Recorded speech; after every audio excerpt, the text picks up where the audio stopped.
ہیں اس میں جو معیار ہے اس کو آپ دیکھیں تو کہیں بھی رشتہ داری کا ہم کوئی بڑھ چڑھ کر زور و شور سے ذکر نہیں کرتے کہ ہم یہ رشتہ داروں کی جو ہے بات ہی کو فضیلت سمجھ کے بیٹھے ہوئے ہیں، ایسا نہیں ہے۔ آگے ہم بڑھتے ہیں۔ محمد اشتیاق صاحب نے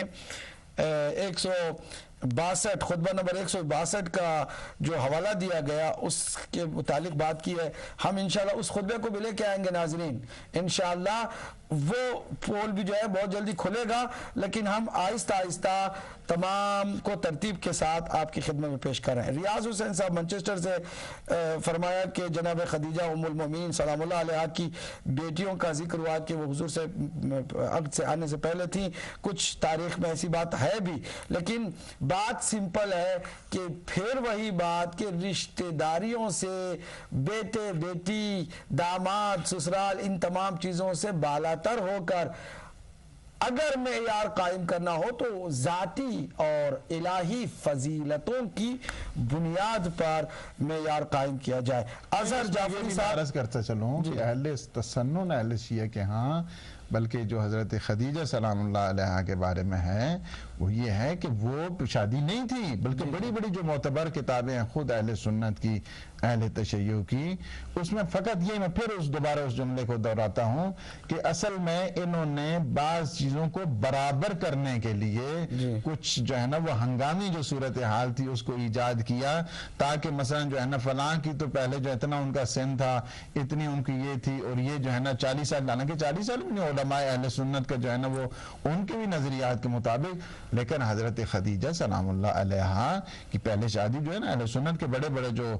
ہیں وہ علماء انہوں نے بھی لکھا ہے کہ نہیں تھی۔ سبحان اللہ، کہ فقط اور فقط ڈی گریڈ کرنے، کچھ نہ کچھ باہر کا پھر انہوں نے ملانا ضرور ہے۔ اور اظہر جعفری صاحب برمنگھم سے، انہوں نے جو حضرت عمر کے زمانے میں فتوحات ہوئیں ان کے بارے میں پوچھا کہ کیا اسلام اجازت دیتا ہے کہ چڑھائی کر دیں کسی بھی ملک پر تاکہ اس ملک کو اسلام کا حصہ بنا لیں؟ اگر اجازت نہیں دیتا ہے تو پھر حضرت علیہ السلام نے مشورہ جو دیا وہ یہ بتاتا ہے کہ بہرحال چڑھائی کرنے کی اجازت تھی۔ یہ مسئلہ جو ہے سمجھتا ہوں کہ یہ بہت مہم ان کا کوشچن ہے کہ یہ جو فتوحات کے چکر تھے اور یہ ایک سلسلہ بنا ہوا تھا، امیر المومنین کا مشورہ اگر ہوتا بھی وہاں پہ جانے کے لیے تب بھی نہیں جاتے، بلکہ وہ جو مشورہ دیا گیا تھا ان کی اپنی ذاتی رائے کے مطابق تھی کہ میں جا رہا ہوں اور یہ ہو رہا ہے۔ لیکن جہاں تک ہے ایک چیز میں آپ کو عرض کرتا چلوں، اور یہ بڑی کھلی بات ہے، پیغمبر اسلام کا دور ہو یا علی ابن ابی طالب علیہ السلام کا دور، کوئی ایسا نہیں دیکھ سکتے کہ جس کسی خطے پر، کسی ملک پر، کسی قوم پر چڑھائی کی گئی ہو، کوئی ایک ایسا سنگل جو ہے نا وہ انسیڈنٹ نہیں دیکھ سکتے۔ بلکہ جب امیر المومنین کا دور آیا تو بعض میں یہی عادت پڑی ہوئی تھی کہ چلیں جی فتوحات پہ چلیں، فتوحات پہ چلیں۔ امام نے فرمایا جاؤ کرو میں بیٹھو، کوئی فتوحات نہیں ہے۔ اسی وجہ سے یہ اگر وہ جو ایک نیگیٹو جو ہے وہ ایک امپیکٹ دیا گیا، اگر وہ سلسلہ نہ ہوتا ابتدا میں، تو میں نہیں سمجھتا ہوں کہ آج مسلمانوں میں یہ جو صورتحال ہے اس وقت، اور پوری دنیا جو کرسچینی نہیں، اسلام ہی سب سے پہلا جو ہے نا وہ دین اب بھی ہے خیر، لیکن تعداد کے اعتبار سے بھی ایسی صورتحال ہوتی۔ اس میں دو فیکٹر بڑے مہم تھے، ہر ایک جو ہے نا وہ چاہتے تھے۔ ایک تو اس میں یہ تھا کہ وہاں سے جب وہ فتوحات ہوں گی تو مال تو باہر کا آئے گا، غنیمت اس کو شمار کیا جاتا ہے۔ دوسری طرف سے وہاں سے جو وہ کیپچرڈ ہوں گی وہ ان کی وہ بن جائیں گے، کچھ غلام بن جائیں گے۔ سبحان اللہ، سبحان اللہ، بہت عمدہ۔ لیکن ساتھ ہی ساتھ میں اظہر جعفری صاحب کی مزید تسلی کے لیے عرض کروں کہ مولا علی نے جو مشورہ دیا ہے، مشورے سے مکمل تصدیق اور تائید بھی سمجھ میں نہیں آتی ہے۔ البتہ جو بات اس میں بھی بتائی گئی ہے اسی خطبے کے اندر کہ ادھر سے چڑھائی کر دی گئی تھی بلاد مسلمین پر، تو ادھر سے دفاعی پہلے ارادہ تھا کہ دفاعی شکل اختیار کی جائے، لیکن بہرحال بعد میں جو فتوحات کا ایک سلسلہ اور اس میں جو ہے امت مسلمہ کو جھونک دیا گیا اور اس طرح جو ہے لوٹ مار کا سلسلہ بھی شروع ہو گیا، اس سے ہرگز مولا علی کی کوئی رضایت ثابت نہیں ہوتی ہے۔ لیکن جہاں بات تھی دفاعی پوزیشن کی، مشورے میں بھی یہی کہا کہ آپ کو یہی رہنا ہے، جانا نہیں ہے آپ کو باہر کہیں، تو اس مشورے مشورے کے اندر بھی یہ بات واضح ہو جاتی ہے کہ اگر دفاعی حد تک ہے تو ٹھیک ہے، لیکن اگر چڑھائی کر دیں اور خامخواہ جو ہے کسی ملک کو زبردستی اپنی ملکیت میں لے لیں، یہ تو اسلام کے شایان شان طریقہ کار نہیں رہا ہے، جیسا کہ آپ نے سنا۔ کلیم رحمان صاحب کا جوابی مختصر ہم نے دے دیا تھا۔ مزید ہم چاہیں گے کہ یہ جو سوال کیا کہ یہ فرقہ واریت اور مسلمانوں کو الگ کرنے کی کوشش، اسی بات سے ہم بھی پریشان ہوتے ہیں۔ درد ہمارے سینے میں بھی وہی ہے جو آپ کے سینے میں ہے۔ اگر آپ اس درد کے اظہار میں سنسیئر ہوں تو آپ کی خدمت میں بھی یہ عرض کرتا ہوا چلوں کہ ہمارے علماء کیوں لڑنے کے لیے تیار ہوتے ہیں اور لڑنے کی بات کرتے ہیں، یہ بات ضرور آپ اپنے علماء سے کریں۔ ہمارے ہاں لڑنے کی کوئی بات نہیں ہوتی ہے، ہمارے یہاں علم کی بات ہوتی ہے، ہمارے یہاں تحقیق کی بات ہوتی ہے، یہاں ہمارے یہاں اخلاق کریمہ کے نمونے دکھائے جاتے ہیں، ہمارے یہاں قرآن اور سنت پر عمل پیرا ہونے کی تاکید کی جاتی ہے، ہمارے یہاں لڑنے جھگڑنے کی بات نہیں ہوتی۔ یہی وجہ ہے کہ میں آپ کی تسلی کے لیے یاد دلا دوں، ہو سکتا ہے آپ ہدایت ٹی وی کو دیکھتے ہوں گے، یقیناً دیکھتے رہے ہوں گے کہ ایک کالر نے آ کر سیدھے فون پر کہا کہ آپ کافر ہیں۔ ہم نے کہا کہ آپ کہہ سکتے ہوں گے کیونکہ آپ کے یہاں یہ کافر بنانے اور کافر سازی کا کارخانہ ہوگا، ہمارے یہاں ایسا نہیں ہے، ہم آپ کو کافر پلٹ کے نہیں کہہ سکتے ہیں، کیونکہ ہمارے تمام معصوم اماموں نے اور اس کے بعد تمام مراجع اعظام نے، ہمارے مجتہدین نے، کسی نے ہمیں اجازت نہیں دی کہ جو آپ کو کافر کہے پلٹ کے آپ بھی ان کو کافر کہہ دو۔ نہیں، ہم کہتے ہیں آپ کلمہ پڑھتے ہیں لا الہ الا اللہ محمد رسول اللہ تو آپ مسلمان ہیں، چاہے آپ کسی بھی مسلک سے متعلق ہوں، ہمیں اس سے بھی